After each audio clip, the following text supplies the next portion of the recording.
and welcome back to another video, man. BryceDaBadger back with another one, and tonight we got what if we sent our trash, all of it, to the sun. This is by Educated.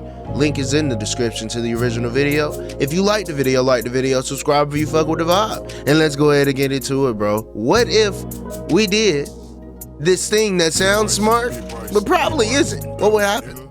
We've got a bit of a hoarding problem. Every single year, humans produce over 2 billion tons of trash. That's enough to fill up hundreds of thousands of Olympic-sized swimming pools with nothing but soggy cardboard, plastic bottles, and those weird tiny spoons you get at frozen yogurt shops. We've tried burying it in massive holes, which we call landfills. We've tried burning it, which just turns our trash into a breathable format for the atmosphere. And we've definitely tried ignoring it while it floats out into the ocean and forms a plastic island twice the size of Texas. Damn! So what? Wait, what? Ocean and forms a plastic island. Great Pacific Garbage Patch Trash Island. This is real? Hold on, this is real? What? What, bro? Wow. This is what humans have done. That's the size of it compared. Nah, bro. You lying, bro. Ain't no fucking way. That's the US. That's the bro, what? And twice the size of Texas. So that's why I don't be fucking with humans for real, you know what I'm saying? Naturally, someone always brings up the ultimate solution. Why don't we just yeet the whole lot into the sun? It makes perfect sense on paper. The sun is basically nature's ultimate delete button. It's a giant ball of plasma where temperatures at the core reach 27 million degrees. It is a cosmic incinerator that could swallow 1 million Earths and not even burp. Surely it can handle our old mattresses and empty soda cans. It feels like the perfect crime. No smoke, no smell, no landfill, just total molecular annihilation. But if you think getting rid of your trash is as easy as pointing a rocket at that big glowing circle in the sky, you're about to have a very bad time with physics. See, space is hard, but hitting the sun is actually way harder than leaving the solar system entirely. It sounds counterintuitive. You'd think falling into a giant gravity well would be the easiest thing in the world. Just let go and let the sun do the work, right? Wrong. To understand why, you have to realize that the Earth isn't just sitting still. We are currently screaming through space at about 67,000 miles per hour. Right. We're basically in a permanent, high-speed drift around the sun. Everything on Earth, including you, your house, and that bag of trash in your kitchen, is also moving at that same speed. If you launch a rocket off the Earth, so what, will we that miss? rocket is still carrying all that sideways momentum. It's like trying to throw a ball into a bucket while you're standing on a merry-go-round that's spinning at Mach 10. If you just launch the trash straight up, it doesn't fall into the sun. It just ends up in its own slightly different orbit, essentially becoming a ring of space garbage that's following us around now we like got a trash ring shadow. To actually hit the sun, you have to cancel out all that sideways speed. You have to slow down from 67,000 miles per hour to 0. In the world of rocket science, we call this delta V, and hitting the sun requires more of it than it takes to reach Pluto. It is literally easier to send our trash out into the dark, freezing void of interstellar space to become some alien's problem than it is to give it to the sun. But let's say we don't care about the physics. Let's say we've got some unlimited fuel cheat code and we decide to go for it anyway. Okay. Now we have to talk about the price tag. Right now, it costs a few $1,000s just to get 1 kilogram of stuff into low Earth orbit.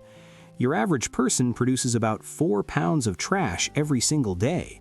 If you wanted to send your personal yearly output of garbage to the sun, you're looking at a bill that would probably cost more than your house. Damn. Multiply that by 8 billion I mean, people, we got enough billionaires for it, though. An amount of money that doesn't even have a name yet. We'd be they just don't care about, the entire planet just to get rid of last night's pizza boxes. And that's assuming everything goes perfectly.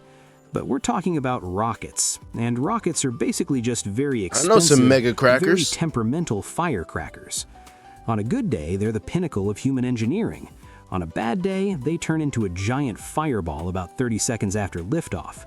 Now imagine a rocket filled with 10 tons of toxic medical waste, heavy metals, and lithium-ion batteries crazy. exploding 5 miles up in the atmosphere. You know Elon with all them shits that was failing, just blowing up and not doing anything, bro. Imagine if it had the trash on it. Now your kids got trash all over them because y'all was at the park and shit. Like, bro, y'all, this should be ass.